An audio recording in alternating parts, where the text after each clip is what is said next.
Está começando o Centro do Debate, um podcast que busca aquilo que é essencial sem inflexões. E hoje nós vamos falar sobre um programa referência para o Brasil, o RS Seguro, um programa que trouxe mais segurança para o nosso estado. E o nosso convidado é o delegado que é secretário executivo e um dos criadores desse programa, o delegado Antônio Carlos Pacheco Padilha. Ele tem natural de Porto Alegre, tem 55 anos, graduado em Ciências Jurídicas e Sociais pela Pontifícia Universidade Católica, PUC, e mestre em Direito pela Universidade do Vale do Rio dos Sinos, a Unicinos. Delegado de Polícia no estado do Rio Grande do Sul por 25 anos, se aposentou ano passado. Ele já atuou na Delegacia de Polícia de Estância Velha, no Departamento Estadual da Criança e do Adolescente, no Departamento de Planejamento, também no Departamento de Administração Policial e no Conselho Superior da Polícia. E coordenou também o desenvolvimento e implementação do Sistema de Gestão Estratégica de Informação, especialmente Estatística e Informação na Segurança Pública, em parceria com a Procerx. Por isso é uma honra, um dos grandes quadros, na minha opinião, da Polícia Civil. Delegado Padilha, o mês de setembro foi o mais seguro nos últimos 15 anos. Se a gente olhar desde 2010, que tem as estatísticas, nós tivemos uma redução de 50% dos homicídios, comparando com 2024. Nós tivemos uma redução de 46% no roubo de veículos, que é o menor índice da nossa história. Uma redução de 24% também no roubo de estabelecimentos comerciais. Ou seja, são vários indicadores que estão mostrando que o trabalho deu certo. E eu exatamente queria começar, o senhor que participou da ideação, da criação do programa RS Seguro, a colheita está vindo agora, nesse momento? Muito prazer, doutor Jairo, muito obrigado pelo convite, participar aqui do programa Centro do Debate. Eu acho que sim, acho que a gente tem muito ainda por fazer, mas certamente os resultados estão começando a aparecer daquilo que eu gosto de lembrar, assim. O programa foi lançado no dia 28 de fevereiro de 2019. Então, eu tive uma participação, evidentemente, outras pessoas, o próprio governador Eduardo teve uma participação muito importante, o então vice-governador, que depois veio a ser também secretário de Segurança. E poucas pessoas sabem que, além de ser secretário de Segurança, ele acumulou no início a Secretaria de Administração Penitenciária, que também teve grandes contribuições lá no momento de ideação. Então, eu tive uma participação. E eu gosto de lembrar, assim, porque o programa foi lançado no dia 28 de fevereiro de 2019.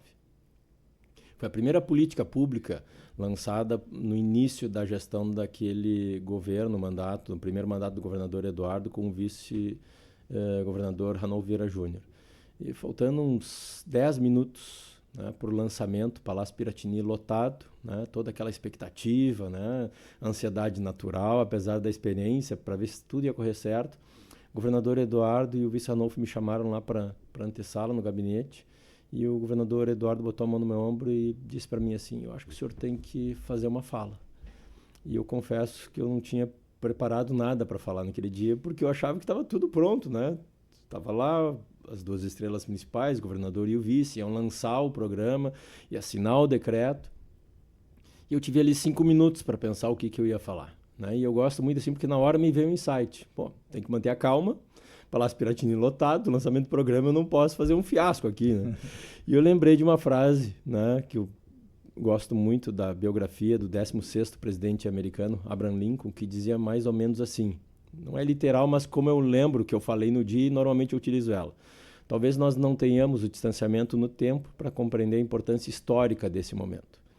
E lá atrás, nem todo mundo compreendeu. O que Padilha está falando sobre isso, sobre o tempo, Mas eu acreditava e confiava, sabia que nós estávamos muito no início, que tínhamos e ainda temos, muito a fazer, mas que a gente tinha um planejamento muito bem estruturado e de onde nós queríamos chegar. O próprio governador Eduardo e Ranolfo, na época, também falavam, olha, nem nos meus melhores sonhos, numa frase bem batida, a gente imaginava que ia dar tão certo. Tem dado certo, mas tem muito ainda por fazer. E como é que começa exatamente essa concepção? Acho que é importante a gente relembrar, Claro, o governador tem uma participação ativa, eu sempre coloco isso, porque o governador, inclusive, participa de reuniões mensais de avaliação, E o Ranolfo foi chefe de polícia, foi responsável, na minha opinião, pela grande modernização, né, da Polícia Civil. Como é que surge exatamente esse programa? Como é que foi a ideação, né, as origens desse programa, o RS Seguro, delegado Padilha? Bem importante essa referência, né, da participação muito presente dos dois, né, porque não é comum um governador do estado e mesmo um vice-governador, né, claro que o Dr. Ranolfo estava acumulando a função de secretário de segurança e por ser da área, né, de participar ativamente da maneira como eles sempre participaram, sobretudo o governador Eduardo, né, a autoridade máxima no poder executivo de um estado, participando ativamente. Nós fechamos agora o 75º ciclo de governança que a gente realiza todos os meses do programa RS Seguro. Depois eu posso explicar um pouco sobre isso. E o governador participou de praticamente 100% das reuniões que fecham esse ciclo de governança. Uma ou outra, um número realmente muito pequeno, por conflitos de agenda insuperáveis que ele realmente não conseguiu. Mas no momento de ideação, eu acho que tem algumas coisas que são muito importantes, doutor Jairo. Assim, se tomou uma decisão, ao meu ver, muito acertada, que em qualquer ordenamento jurídico que se preze minimamente democrático no mundo atual, tem que pensar na preservação da vida humana, né? E se nós olharmos, nosso estado é um estado em que a população do Rio Grande do Sul está diminuindo. Todo mundo imaginava, quando saiu o censo lá de 2022, que o Rio Grande do Sul estaria alcançando cerca de 12 milhões de habitantes. E quando a gente foi verificar os números ali ao final do censo, a gente percebeu que, na verdade, eram 10 milhões e 800. Rio Grande do Sul está diminuindo. Em 2070, a população do estado vai estar em 9 milhões e alguma coisa. Ou seja, a população está diminuindo. E se nós formos olhar estudos do Departamento de Economia e Estatística da Secretaria de Planejamento, Governança e Gestão, eles demonstravam já que a população economicamente ativa, que se considera na média dos 15 aos 64 anos, Rio Grande do Sul, que já teve uma população economicamente ativa bem robusta, foi superado pela média nacional, foi superado pelo estado de Minas Gerais, foi superado pelo Paraná e por Santa Catarina. Quando a gente pega esses dados, a população diminuindo, população economicamente ativa, quem faz a roda da economia de um estado, né, que pretende ser pujante, também diminuindo, e a gente confronta isso com os indicadores de criminalidade, sobretudo a criminalidade violenta, em que a gente está perdendo muitos jovens. Lá em 2017, pegando os dados do Atlas da Violência, que é um documento que eu gosto muito de usar como referência, e a gente utilizou como referência lá atrás, porque é elaborado com muita cientificidade, junto com o Instituto de Pesquisa Econômica Aplicada. Rio Grande do Sul tinha uma taxa de 30,2 mortes por 100 mil habitantes. Para que os ouvintes, telespectadores possam compreender, para não parecer um número solto, é 30 vezes a taxa do continente europeu no mesmo ano de 2017. Portugal e Espanha, para dar dois países como referência, embora nós estejamos falando de um estado, mas o estado do Rio Grande do Sul é grande, né? No mesmo ano de 2017, a taxa de mortes violentas deles, ou seja, um homicídio doloso, para falar de maneira bem pragmática, era 0,7 dos dois países. No Rio Grande do Sul, 31,2. Então, esse é o cenário de ideação do Rio Grande do Sul, né, do RS Seguro. Nós tínhamos que tomar uma decisão e essa decisão estava pautada pelo principal bem jurídico tutelado. Então, era inegociável, né? O governador foi muito feliz, e o vice também, modestamente, né, ao concordarem com essa proposta. Se nós precisamos fazer o Rio Grande do Sul tornar a crescer, não é possível que a gente assista passivamente às mortes violentas que estavam acontecendo no nosso estado, sobretudo de jovens, porque se a gente vai descer no detalhe dessas mortes, a maioria são jovens, mais de 90% são do sexo masculino, 91%, 92%, e muitos deles de origem da raça negra, né? Então, é um cenário realmente bastante preocupante. Então, essa foi a ideação da RS Seguro. E, para isso, a proposta foi que nós tínhamos que trazer algo diferente, né? Muito já havia sido feito, né? O senhor mesmo foi prefeito em Canoas, teve iniciativas fantásticas lá durante a sua administração, voltadas para a prevenção da violência e criminalidade. Outras gestões no estado também fizeram muito. Pelotas também teve, né? Então a gente teve assim vários movimentos em governos municipais e também em governos estaduais, em que a gente teve iniciativas, né, positivas aqui e ali. Mas normalmente era voltada para a segurança pública estrito sensu, olhando só as forças de segurança. Então, aqui começa um pouco da diferença, né? Então, olhar para a vida humana, independentemente de quem estava morrendo, né? Então, terminar com aquela visão de que se eram criminosos que estavam se matando ou sendo mortos em um confronto com as forças de segurança, que a gente sabe que no nosso Estado a esmagadora maioria são ao abrigo de uma excludente ilicitude ou legítima defesa própria de terceiro ou estrito cumprimento do dever legal. Mas mesmo esse tipo de vida, né, essas pessoas tinham que ter suas vidas preservadas, né, para ter uma segunda chance. Então essa foi uma visão assim inegociável. Então, um ponto de partida bem importante. E depois estruturar o programa em 4 eixos, pensando, sim, de maneira muito forte no eixo 1, que é o combate à criminalidade, o eixo do combate ao crime. Depois eu posso falar um pouco sobre isso. O eixo 2, que é um diferencial, porque normalmente as unidades federativas, os estados, acabam não olhando muito para essa área, mas criar um eixo muito bem estruturado de políticas sociais preventivas e transversais, ou seja, evitar que a criminalidade aconteça, sobretudo a criminalidade violenta. O eixo 3, qualificação do atendimento ao cidadão e valorização profissional, ou seja, melhorar as estruturas das instituições de segurança pública e também qualificar o atendimento à população. E um outro eixo, o 4º eixo, é o último, mas não é o menos importante, é criar um eixo específico para o sistema prisional, que sempre, de uma certa forma, assim, não é crítica, mas é uma constatação pelos meus anos de experiência na segurança pública, inclusive tendo trabalhado por 4 anos no planejamento da Secretaria de Segurança. Eu sempre ficava imaginando alguém que assumia a titularidade de uma Secretaria de Segurança e tendo que administrar orçamentos. O senhor sabe, depois posso falar sobre isso também, no início foi muito difícil, escassos na segurança pública. Então, ter que administrar divisão de recursos para a Brigada Militar, que dá visibilidade, para a Polícia Civil, que faz a investigação, para a área pericial, que é muito importante também para a investigação, Corpo de Bombeiro Militar, que no nosso estado também é separado da Força Policial, o DETRAN, mas o DETRAN aqui é o primo rico, é quem acaba trazendo recursos para a segurança pública, e, em regra, historicamente no nosso estado, mais a área penitenciária, que ficava ao abrigo de uma Secretaria de Segurança. Aí imagina um secretário de Segurança, ou secretária, tendo que tomar uma decisão com as limitações de recursos para onde ir o investimento. Então, esta também, a criação de um eixo específico do sistema prisional, me pareceu muito acertada. E é bacana assim, poder falar sobre isso com calma,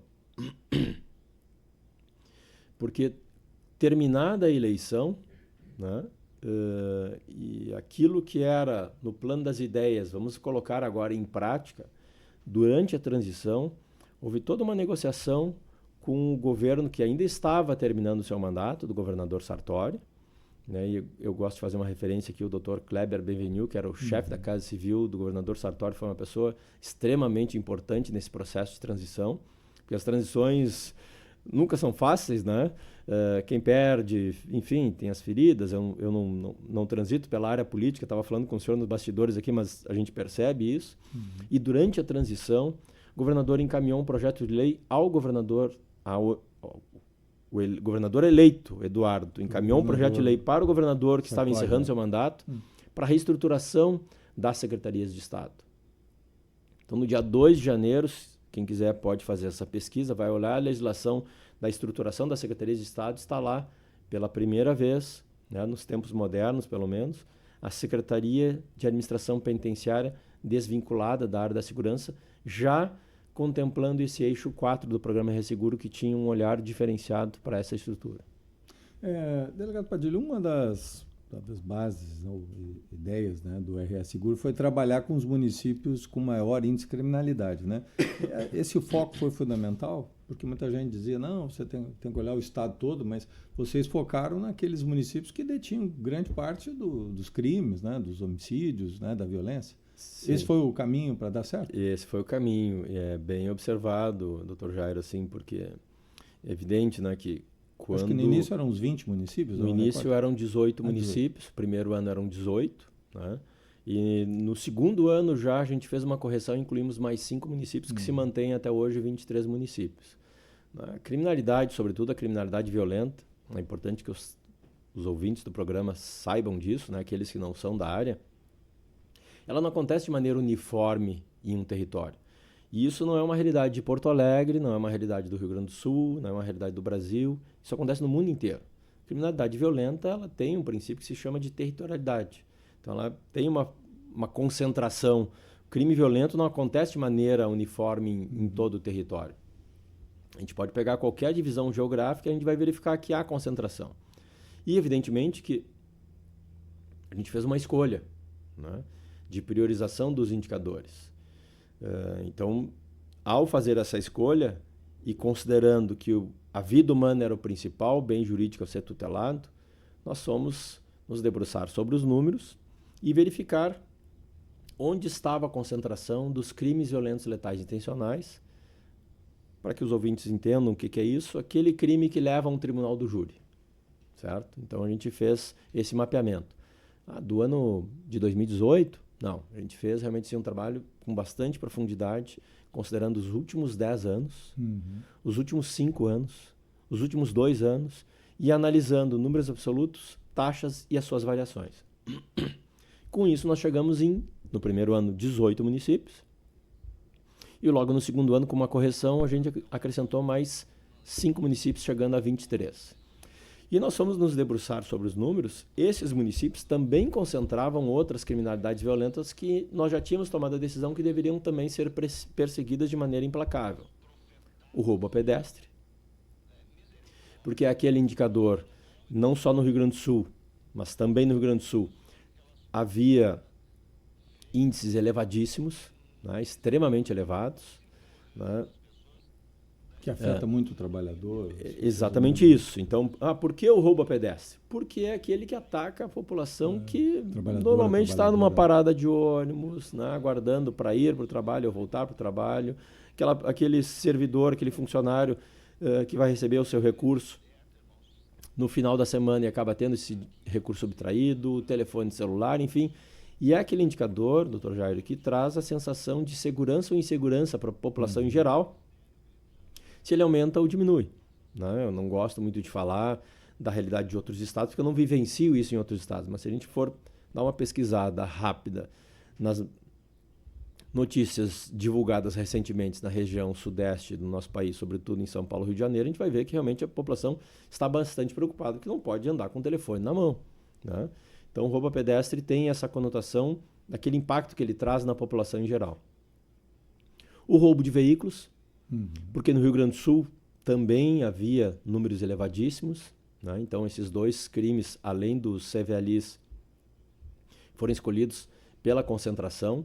Então, se nós observarmos o roubo a pedestre, 90% de todos os roubos a pedestres em 10 anos estavam concentrados nesses 23 municípios.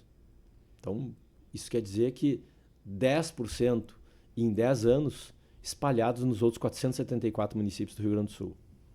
91% dos roubos de veículos em 10 anos estavam concentrados nesses 23 municípios. 9% em 10 anos nos outros 474. Então, além do homicídio, que era o principal bem jurídico a ser perseguido e preservado, a vida humana, o roubo a pedestre e o roubo de veículo também. Roubo de veículo, para que os ouvintes tenham uma ideia, lá em 2015, 16, 17, nós tínhamos uma média diária de 50 roubos de veículos no nosso estado. Eram números simplesmente absurdos, né? Era um descontrole total.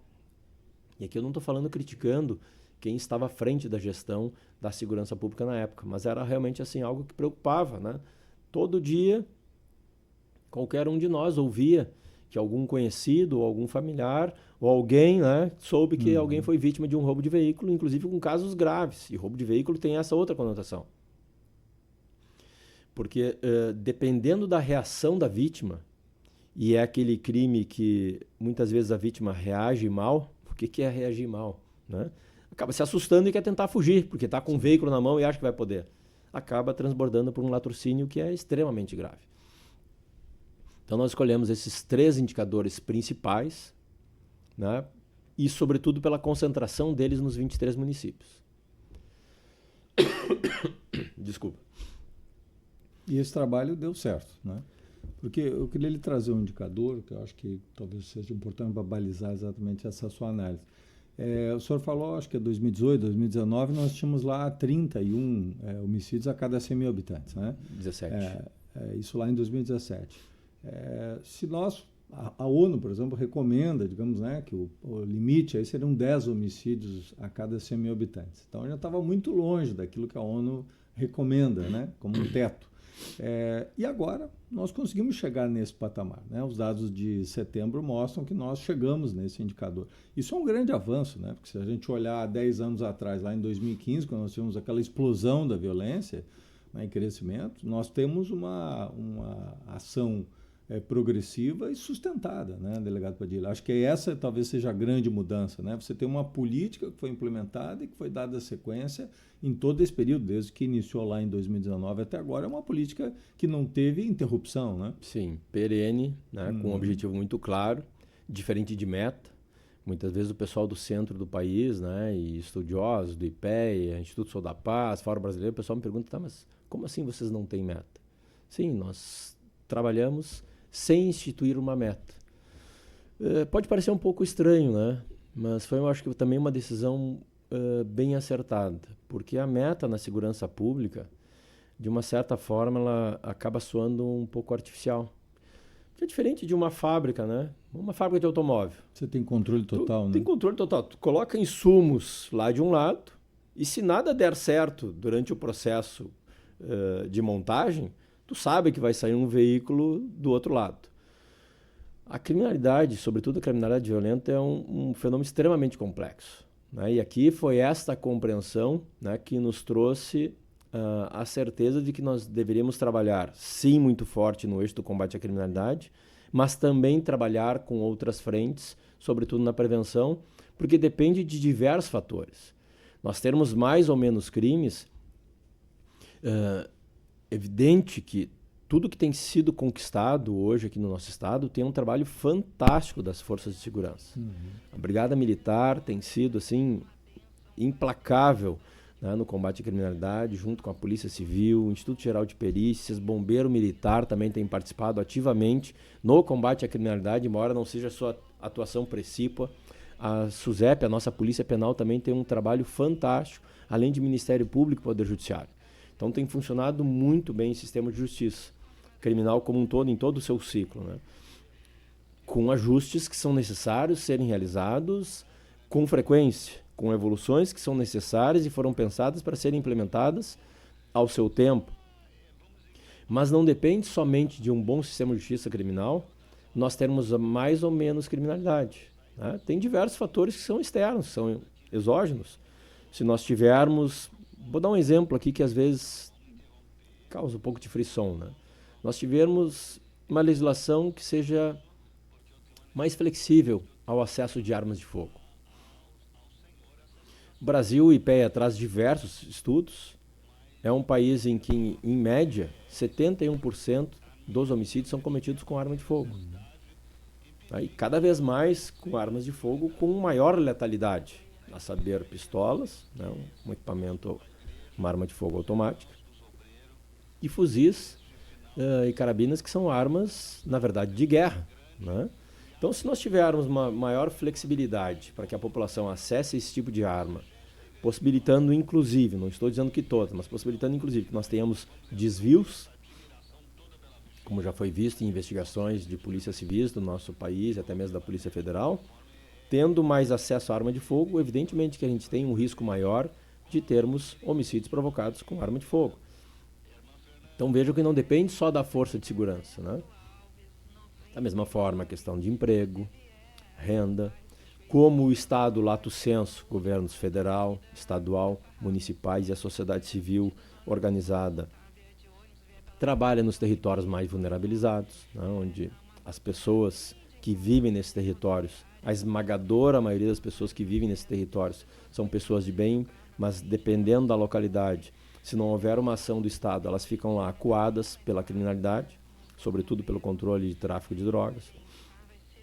Então depende de diversos fatores, por isso que tem uma importância significativa, mas depende também de outros fatores, a redução da violência e da criminalidade.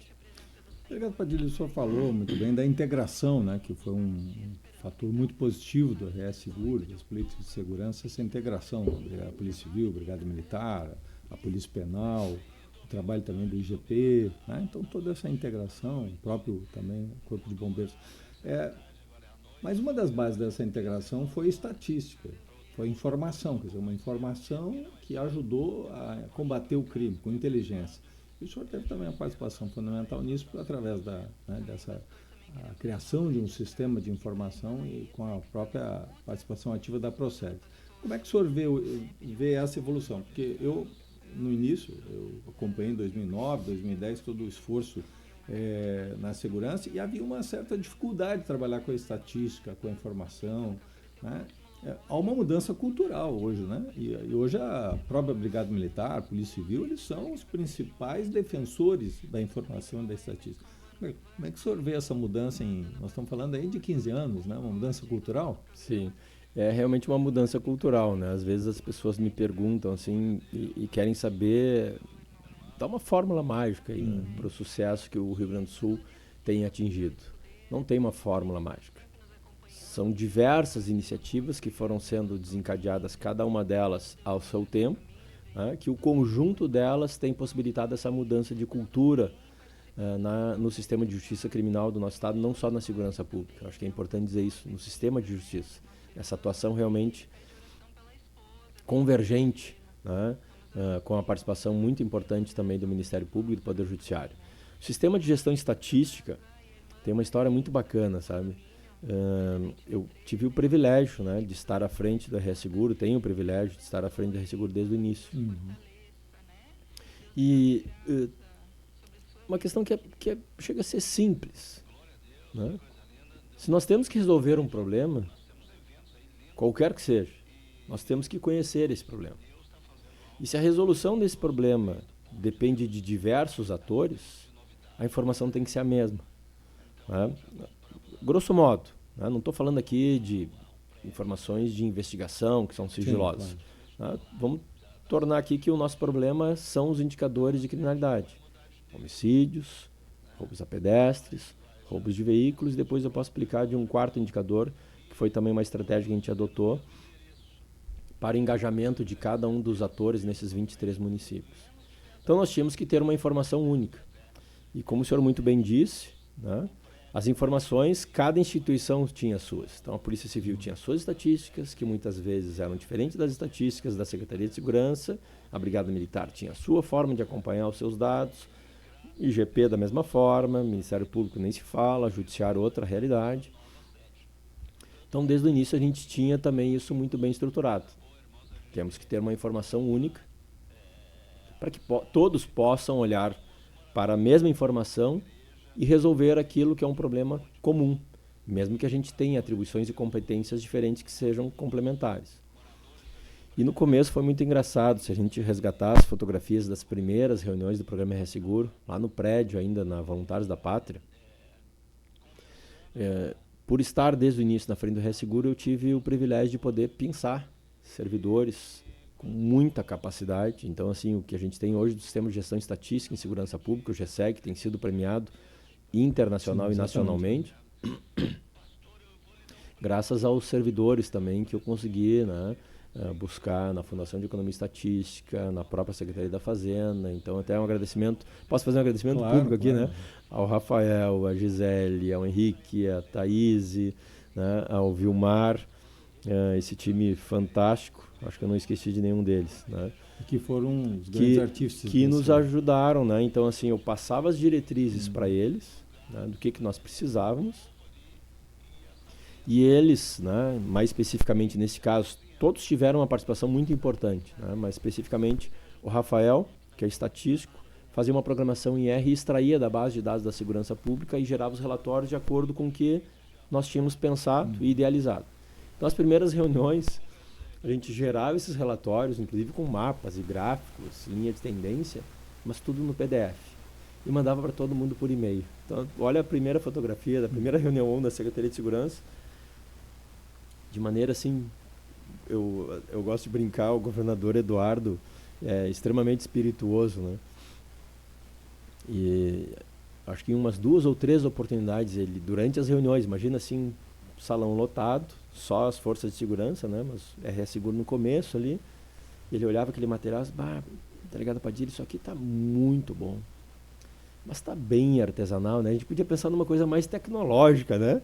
E claro que não era combinado, mas eu entendia, né? E foi muito bom, porque nós contratamos a Procergs, e aqui está um pouco do sucesso do sistema de gestão estatística. Se eu aceitasse aquela provocação como uma determinação do governador, e não era um estímulo que ele nos dava, porque ele realmente sabia que a gente estava no caminho certo, e saísse já querendo desenvolver uma ferramenta, eu tenho certeza que a gente não teria chegado onde nós chegamos hoje. Nós rodamos 18 ciclos, 18 meses de reuniões do programa RS Seguro, nos seus vários níveis de reuniões, com o PDF, enviado para todo mundo por e-mail, imprimia no dia da reunião, todo mundo com um caderninho. O que isso possibilitou? Possibilitou que, na medida em que o programa foi ganhando a confiança de quem faz a segurança no dia a dia, dos oficiais e praças da Brigada Militar, dos delegados e agentes da Polícia Civil, os peritos, policiais penais, o pessoal começou a trazer sugestões. Olha, aquele gráfico lá está muito bacana, mas quem sabe traz esta ou aquela informação, né? Dá um exemplo de um oficial da Brigada Militar. Quem sabe traz uma informação que me permita olhar melhor de que maneira eu vou distribuir o meu efetivo no terreno. Os delegados pediam... hotspots, pontos quentes. Isso já tinha, mas Sim. vinham pedidos mais específicos e mais detalhados, e a gente começou a incorporar aquilo, incorporar. Isso foi se tornando o nosso termo de referência.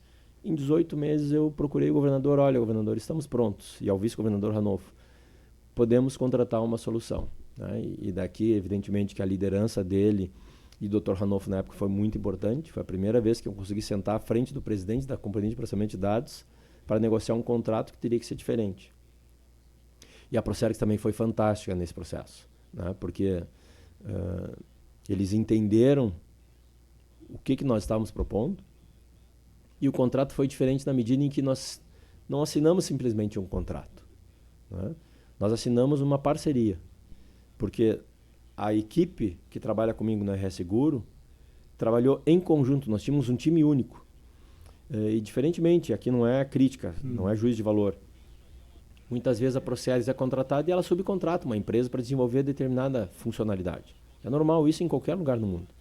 E a nossa negociação foi no sentido que nós quereríamos, e conseguimos isso, escolher cada um dos servidores da Procergs, com capacidades diferenciadas, que deveriam formar esse time para desenvolver a ferramenta.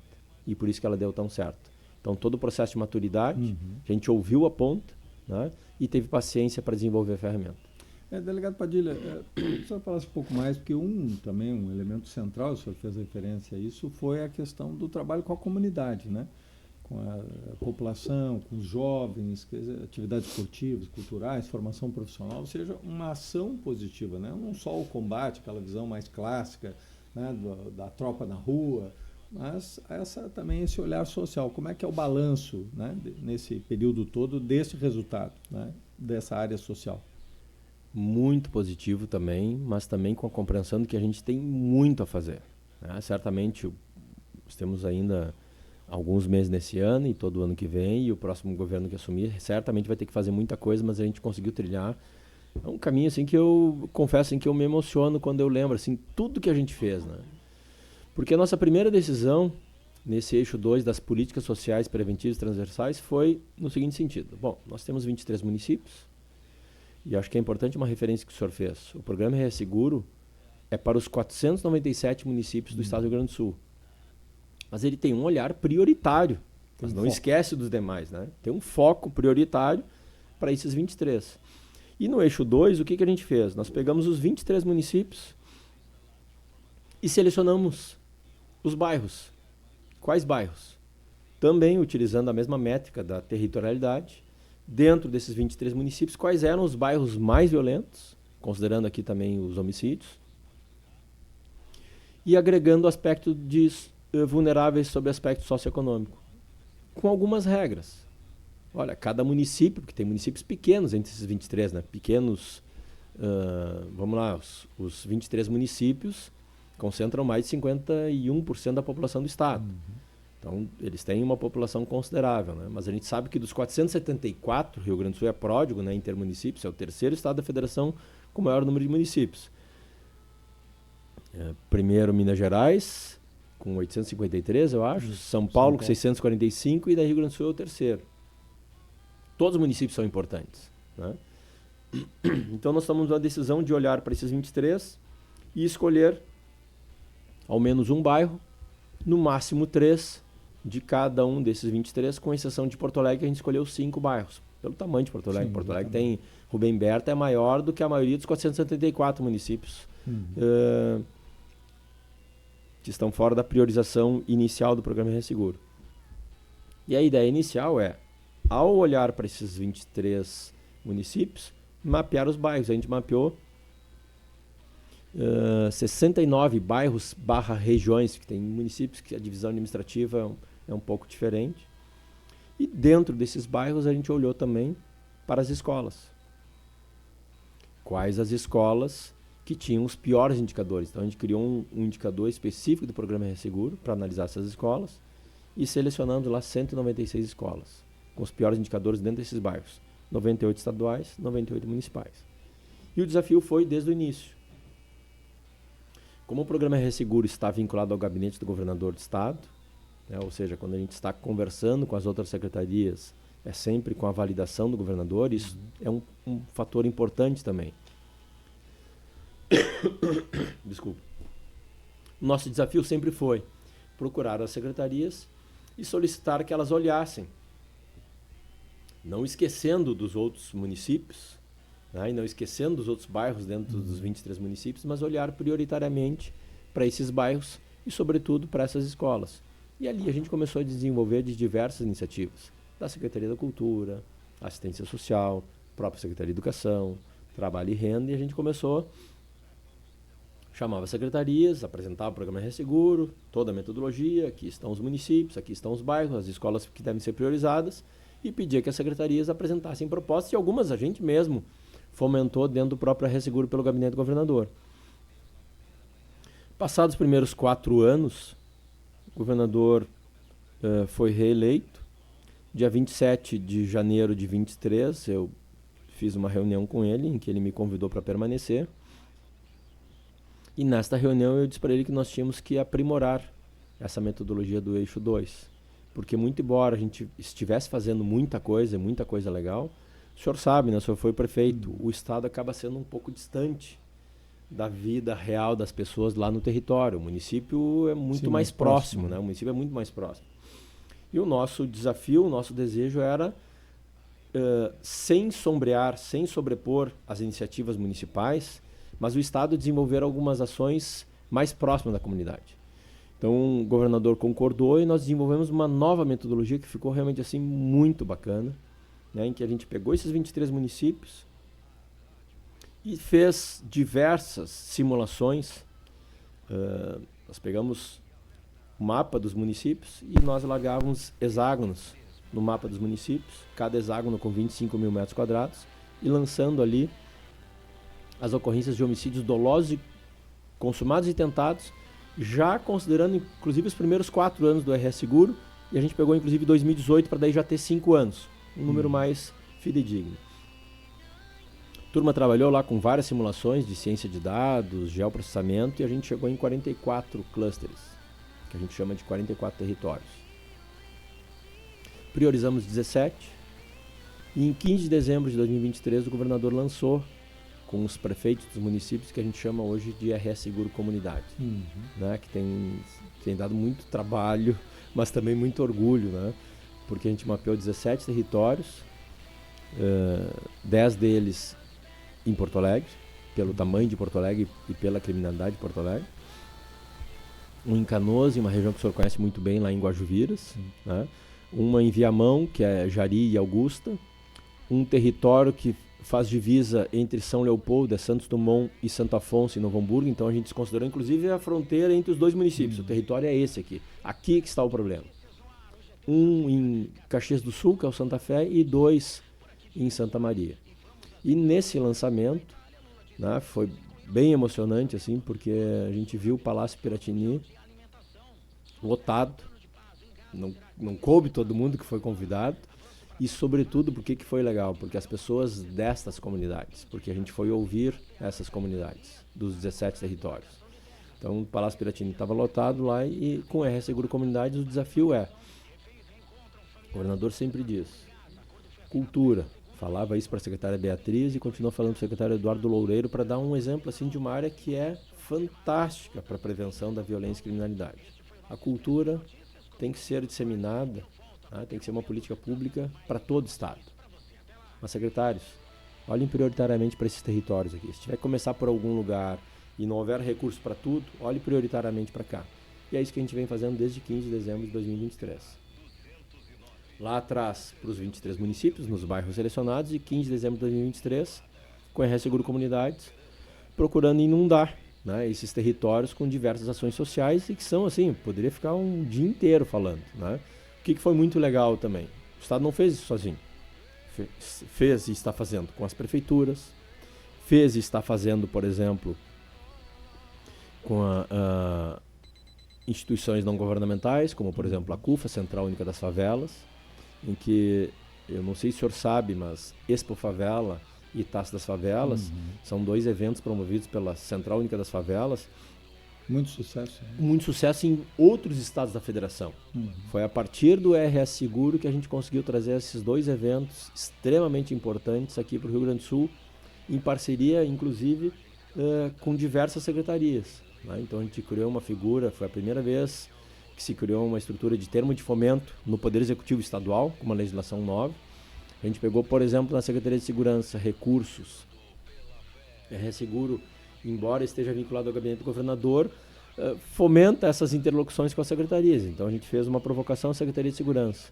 O senhor deve conhecer a Lei de Incentivo à Segurança Pública, a Lei do PSEG, Programa de Incentivo à Segurança Pública, em que o empresariado pode destinar parte dos recursos que ele deveria recolher para o ICMS para a segurança pública, que vai para um fundo. Ele pode destinar diretamente para a Brigada Militar ou para a Polícia Civil, ou ele pode comprar algo e entregar, ou ele pode dizer, olha, quero que esse valor vá, né, vou deixar de recolher esse valor de ICMS e vá para o fundo. E a legislação foi muito inteligente. É uma legislação do mandato do governador Sartori, mas que não havia sido regulamentada ainda durante o governo dele. A gente olhou aquilo e viu, não, isso aqui é diferente. Por quê? Porque essa legislação, além de permitir que o empresariado faça essa destinação, ela tem um artiguinho lá que diz mais ou menos assim, que pelo menos 10% de todo o valor arrecadado tem que ser empregado em ações de prevenção, preferencialmente na educação.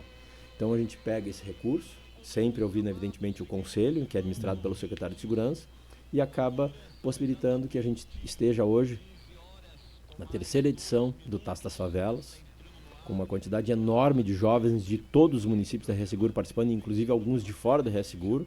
A gente começou só nos 23 municípios, e a gente vai ter agora nos dias 7, aproveitar aqui e já fazer um convite, 7 e 8 de novembro, no Instituto Caldeira, a 3ª edição da Expo Favela. Foram mais 6.600 expositores inscritos. E neste ano o Rio Grande do Sul vai, através da iniciativa da CUFA, né, vai ter 174 expositores. Os outros estados da federação que começaram muito antes, não vou citá-los aqui para o pessoal não ficar com ciúmes, né, mas todos eles com 50. Nós vamos ter 174 expositores. Que expositores? Não é o Antônio Padilha, não é o Jairo, né? São as pessoas destes territórios, das comunidades, das periferias, que são empreendedores e que foram selecionados a partir de uma boa iniciativa. E esses são alguns exemplos, né? Porque a Expo Favela permite que um empreendedor lá do território, que para nós é o território número 1 no ranking que a gente estabeleceu, Umbu lá em Alvorada, né? Que ele tem lá o seu empreendimento, mas não consegue ter visibilidade e lhe falta recurso para ganhar escala. Então o que se faz com a Expo Favela? Esse expositor vem, vai ter um stand, né, todo preparado, sem custo para ele, ele recebe toda uma capacitação e há a circulação de investidores que ficam olhando ali potenciais negócios para se investir. Tá dando certo. Tá dando certo. Tem um monte de coisa. A Secretaria de Cultura investe bastante nos territórios, a saúde com o projeto Geração Consciente. Enfim, assim, se eu começar a citar aqui, eu vou ter problemas, né? Porque diversas secretarias, né? Todas elas, inovação, ciência e tecnologia, desenvolvimento econômico, desenvolvimento social, trabalho, esporte e lazer, super parceira da Taça das Favelas, enfim, as secretarias todas estão participando. Quero então agradecer a participação do meu querido amigo, dos grandes quadros da Polícia Civil do nosso Rio Grande do Sul, delegado Antônio Padilha. A gente pôde conhecer um pouco mais desse programa, aliás, um programa estrutural, um programa transversal do governo do Estado, que é fundamental para a gente chegar e poder comemorar. É muito importante para o Rio Grande do Sul a gente poder celebrar esse resultado. Eu te convido para a gente poder partilhar esse programa, a gente poder disseminar sempre esta boa política do debate, sem radicalismos, buscando aquilo que é essencial. Eu te espero na próxima semana. Até lá!